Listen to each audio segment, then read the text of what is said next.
Rasuah, ia memusnahkan kehidupan. Untuk menangani isu ini, salah satu bidang keberhasilan utama negara, NKRA, adalah membantras rasuah yang diketuai oleh Menteri di Jabatan Perdana Menteri, Datuk Seri Mohamad Nazri.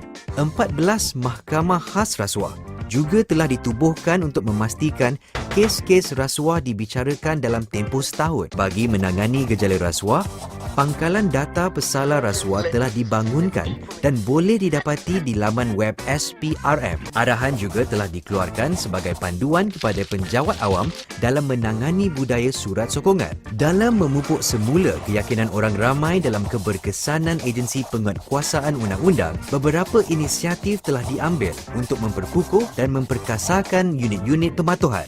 Kerajaan komited dalam membangunkan sebuah negara yang telus untuk anda. Ini adalah satu inisiatif daripada program transformasi kerajaan.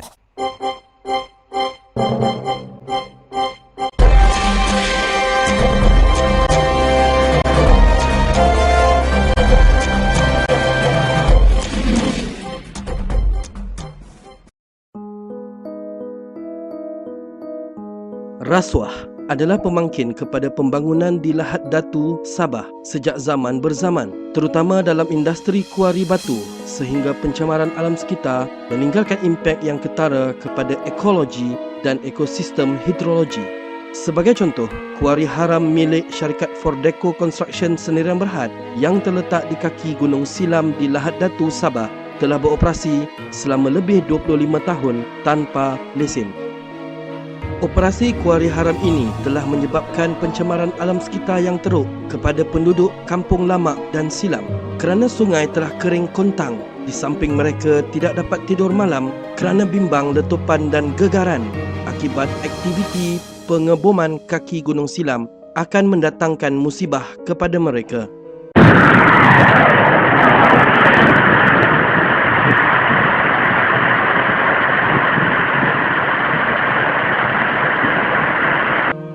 Serpihan batu yang berterbangan boleh sampai sehingga 2 km dan mendatangkan kerosakan kepada bumbung dan menebarkan habuk sehingga ramai penduduk menderita akibat alahan asma dan komplikasi paru-paru.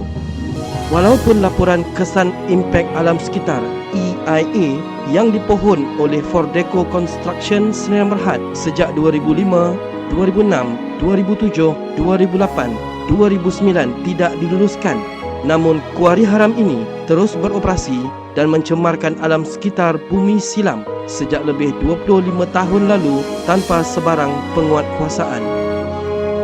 Hanya pada tahun 2010, barulah Jabatan Alam Sekitar Sabah meluluskan laporan EIA yang dikemukakan Fordeco Construction Sendirian Berhad, tetapi penduduk percaya dipengaruhi oleh kuasa wang kerana syarikat berkenaan tidak mematuhi EIA yang ditetapkan Jabatan Alam Sekitar.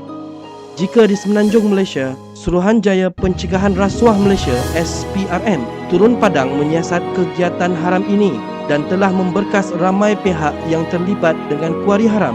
Tetapi di Sabah, faktor wang dan rasuah mengatasi segala kuasa yang dipegang oleh Jabatan Pelindungan Alam Sekitar Sabah JPAS, Jabatan Tanah dan Ukur, Jabatan Perhutanan Sabah, Jabatan Mineral dan Geosains, Pejabat Daerah Lahad Datu Sabah dan Polis Diraja Malaysia PDRM.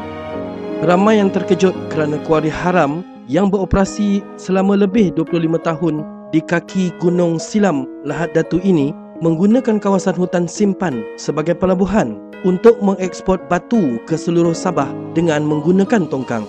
Persoalannya, siapakah yang memberi kebenaran?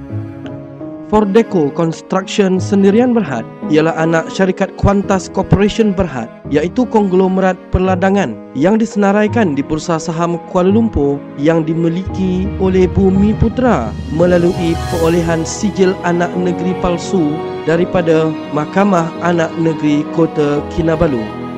Syarikat ini telah membeli sebidang tanah simpanan Bumi Putra di perkampungan Bumi Putra tersusun yang pertama di Sabah yang mempunyai batu granit untuk dijadikan kuari dan memohon lesen menduduki sementara TOL sebagai tambahan bagi memastikan operasi kuari berkenaan berkekalan untuk satu tempoh yang panjang. Memang tidak dinafikan Tanpa kuari ini, ekonomi Lahad Datu Sabah agak lembab kerana sumber bahan-bahan utama untuk bangunan dan jalan raya yang agak sukar diperolehi di daerah ini. Namun, mendirikan kuari di kawasan perkampungan Bumiputera silam adalah seperti meletakkan debu dan pasir dalam periuk nasi penduduk kampung, ujar Ketua Kampung Lama Mursyidi Abdul Ghaffar.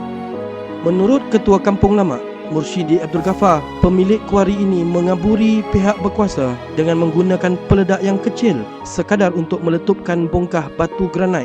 Namun mereka menggunakan peledak yang besar pada waktu malam sehingga seluruh kampung silam merasai gegarannya. Kuari ini pada mulanya hanyalah beroperasi pada skala kecil. Namun, Adun Lahad Datu ketika itu, Muhammadin Ketapi, telah membenarkan ianya beroperasi pada skala besar dengan meluluskan TOL kepada syarikat yang berkenaan yang kini telah menceroboh kawasan hutan simpan Ulu Segama. Ujar Mursyidi dengan nada kesal kerana tidak ada sebarang tindakan diambil walaupun mantan ahli Parlimen Silam Datuk Samsu Baharun Haji Abdul Rahman telah mengadakan lawatan mengejut ke kuari berkenaan sekitar tahun 2006. Tambah Mursyidi lagi, penduduk kampung turut mengadu masalah mereka kepada adun-adun berikutnya seperti Datuk Askalani Abdul Rahim, Datuk Muhammad Yusof Ahmad Jamli, Datuk Samsu Baharun Haji Abdul Rahman dan kini Datuk Nasrun Datuk Mansur. Namun belum ada sebarang tindakan yang diambil oleh pihak berkuasa untuk menutup kuari haram ini. Di Lahad Datu, kuari Fordeco sudah beroperasi lebih kurang 24 tahun tanpa EIA ataupun EIA tak diluluskan. Setiap tahun dia apply tak lulus. Tapi setakat ni belum ada sebarang tindakan diambil terhadap kuari berkenaan.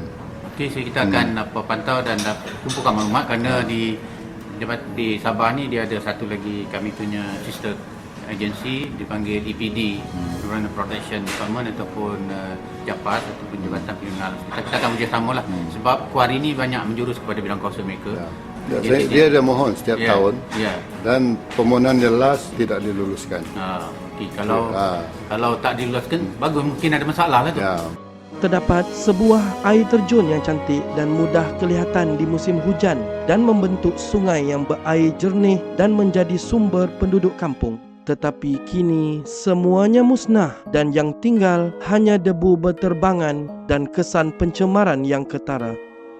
Apa alasan sekalipun, penduduk menggesa agar jangan musnahkan air terjun dan sungai sekalipun terletak di dalam kawasan kuari kerana diwartakan sebagai riverine yang diharamkan sebarang aktiviti. Mungkin agak melucukan kerana stesen Jambatimbang Jabatan Pengangkutan Jalan JPJ yang terletak di pintu masuk jalan ke kuari berkenaan tidak nampak, namun lori hantu off-road daripada kuari berkenaan bebas keluar masuk membawa muatan berlebihan ke pelabuhan haram tanpa melalui pemeriksaan JPJ.